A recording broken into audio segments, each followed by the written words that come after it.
Good morning, you guys. Today is gonna be a very busy day, so I'm gonna need all the coffee I can get. So we have a very special event to go to, and we have a very special person we're bringing along.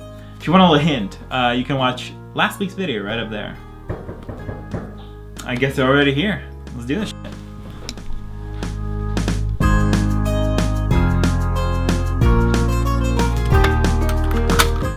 Oh hey, what's up? Come on in, you guys. Welcome, welcome.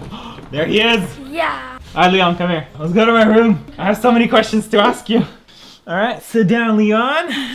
So today, we're going to PAX. And it's this guy's first time. I'm honestly kind of jealous of his childhood. How old are you again? 10.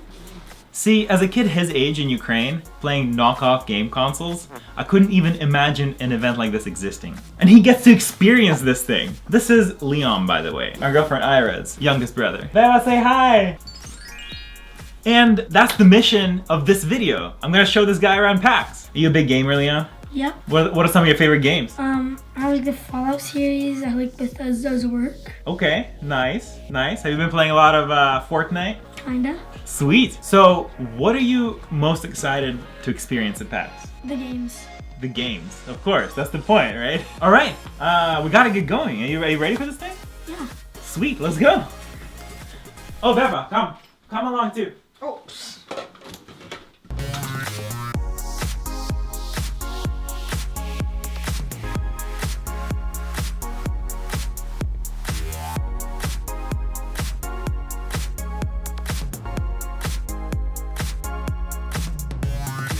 Since this was Leon's first time at PAX, we tried our best to make the most of it. Here are some of the most important things to get right during your first ever trip to PAX, in my opinion. When you get to the show floor, just take it all in.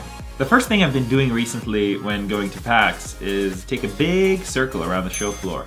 Do like a little tour, and you can start making mental notes on what you want to see the most. It's also much easier to orient yourself after seeing it all with your own eyes at least once. Finally, it goes a long way to getting you used to the intense vibe that is the expo hall. Even after more than 10 years of going to this event, I still feel kind of overwhelmed on the first day. There's always this odd feeling that you've done everything you could, even though you haven't really done anything yet. I guess it's called choice paralysis. Once you start playing games though, it goes away and you realize just how much there's left to do. Now, something that will really help you taking this tour around PAX and just walking around the event in general is wearing the comfiest shoes you can. We did a lot of walking this weekend and you really feel it by the end of the first day. Something that also helps is eating a big breakfast and try to bring some snacks with you so you can walk around the show floor and never get hungry. Something else that's also very important is a water bottle, especially a water bottle that you can refill. There are water fountains everywhere, and bottled water at the show is super expensive. After we did a little tour and figured out what we wanted to do on the first day and on all the other days of PAX, we started playing games. Something we learned very quickly this year is if you're bringing a kid, make sure he can actually play the games that he wants to play. There are some games on the show floor that are both rated T and M, and they just simply won't let him play it. And rightly so. But it definitely resulted in a few unhappy moments for us. Once you find a game that you can play, it's not just okay, but it's pretty much a must when it comes to sitting down when waiting in lines. It might feel kind of weird at first, but you get used to it, and it really saves your feet. If you want a handheld like a 3DS or a Switch, it's 100% worth it to bring it along. That way, even when you're sitting around in lines, you're still having fun and playing some games.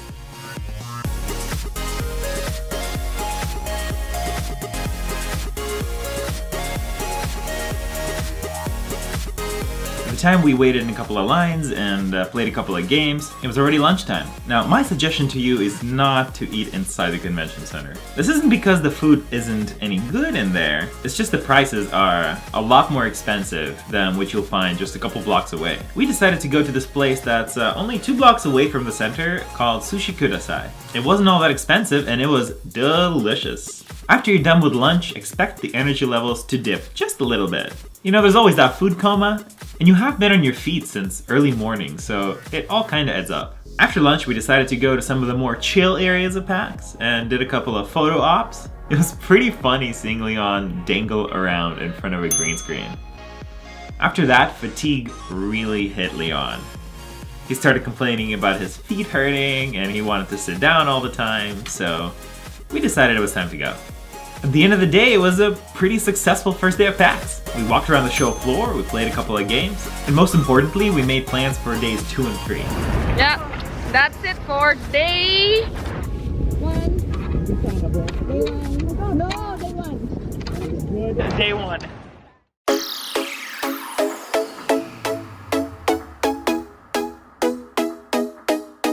On day 2, after meeting up with a couple of our friends, this is my friend Dookie and his cousin Janine, by the way. Since PAX this year was all about Leon, and one of his favorite games right now is Fortnite. Of course, first thing we had to do was go to the Fortnite section. They had this mini golf course, but unfortunately it only allowed a few people at a time, and it was a little bit too much of a pain to reserve a spot. But Leon enjoyed hanging out with all the cool skins and going to the merch section.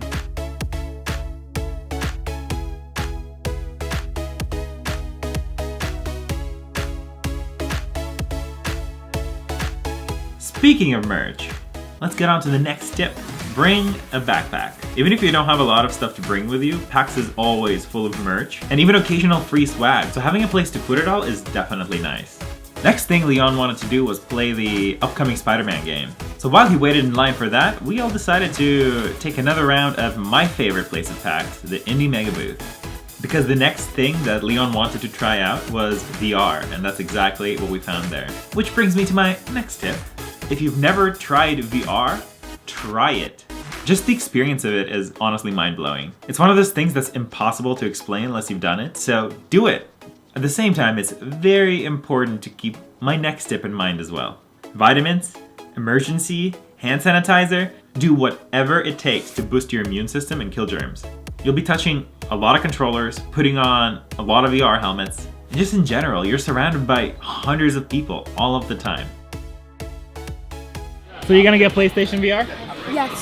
I'm planning to get a VR for my birthday. What games would you get? Lots of fun games. The main ones that I'm looking for is VR chat. Falcon Age. Okay, that's the game you played. Yes. How was it? Very fun. Did it feel like you were in the world? Yes, very fun. How did you like just VR? Like, how does it feel? When you try to turn, you feel like you're actually turning. And then the ways that you can interact just by touching the air is very cool. By the time we wrapped up with VR, it was lunchtime. And we went to one of my favorite spots in downtown Seattle, Tap House Grill. Unfortunately, while we were there, we made probably the biggest mistake of our PAX. And that brings me to my next tip. If you're over 21, try not to drink alcohol until the show floor closes. Drinking in the middle of the day was definitely a huge mistake. Remember how on the first day, just after eating lunch, we got a huge food coma? Well, this is day 2, so we've done 2 days of walking, so we're tired after that. We just had a big lunch, so we got a food coma from that. And then we had a couple of beers, which just destroyed us entirely and made us want to take a nap for the rest of the day. So, don't do that. I guess walking the lunch off in the park helped a little bit.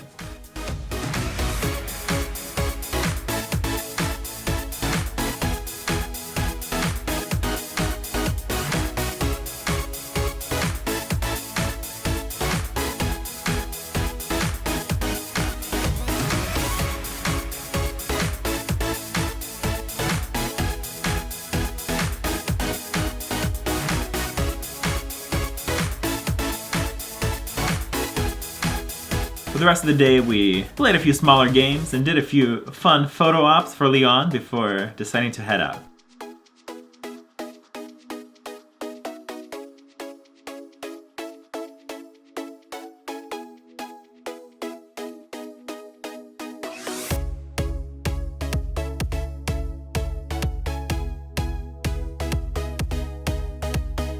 So while some things like the Nintendo booth and Kingdom Hearts 3 were way too popular for us to have a chance at doing, I'd say day 2 was a success. Was it a good pack? Yeah, it was a good pack. Leon, was it a good pack? What was your favorite? Spooderman. Spooderman? You like Spider-Man? Yes. Nice. High five. Like one of them. Yeah. On day 3, we woke up kinda late and decided not to hurry. Honestly, 2 days of PAX takes a lot out of you. So instead of being the first ones in and seeing those first few precious seconds of empty aisles at PAX, just kind of let the convention fill up on our way there.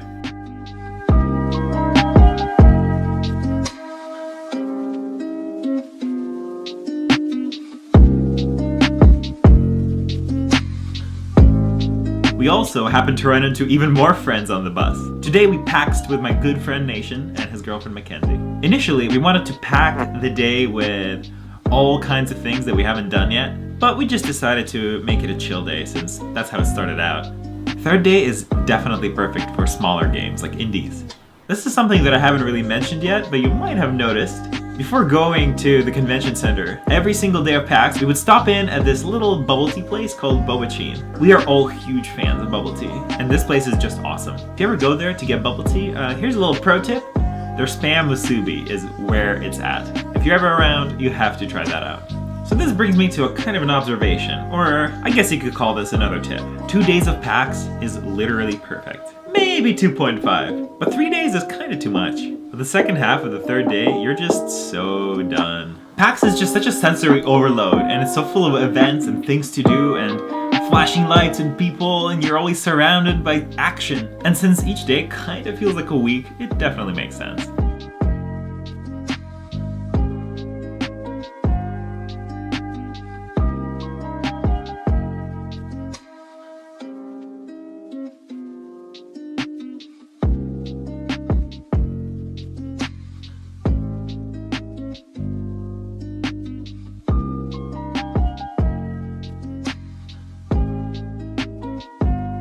Since we got in kind of late today, we pretty much skipped lunch and just went for an early dinner. Today we went to the Cheesecake Factory, which is actually right across the street from the convention center. It's definitely an awesome place to eat, but if you're trying to go there at the same time when everyone else is trying to have lunch or the same time when everyone else is trying to have dinner, wait times can be up to an hour. Right after lunch, we decided to try our luck at the last thing and have Nation play PUBG Mobile, because if you're in top 25, you get a chicken dinner shirt.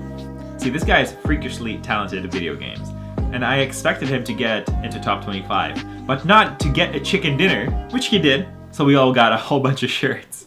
I'd say that was a successful end to PAX. Now, because we had passes for multiple days, we took more of a relaxed approach to experiencing PAX. If you're going there for just one day, while my tips may apply, you might want to do it a little differently. I would definitely go to the PAX site to check out all the panels that are happening that day, and also to check out the show floor map, to kind of get a sense of where things are without having to do the whole, tour that we did on our first day. And if you're interested in playing any big AAA games, you absolutely have to do research into how their booth is set up. Some do just regular old lines, some do these appointments, this first come, first served appointments, and some have like a weird online appointment system like the PlayStation booth. It's honestly a mess. But it's a mess that you can prepare for and avoid. So main point, do your research. Of course, this doesn't only apply to people who are just going there for one day. PAX is huge, and it's always a good idea to know exactly what's going on so you can get the most out of your experience. Now this is where I would have ended the video if this was the end of the story.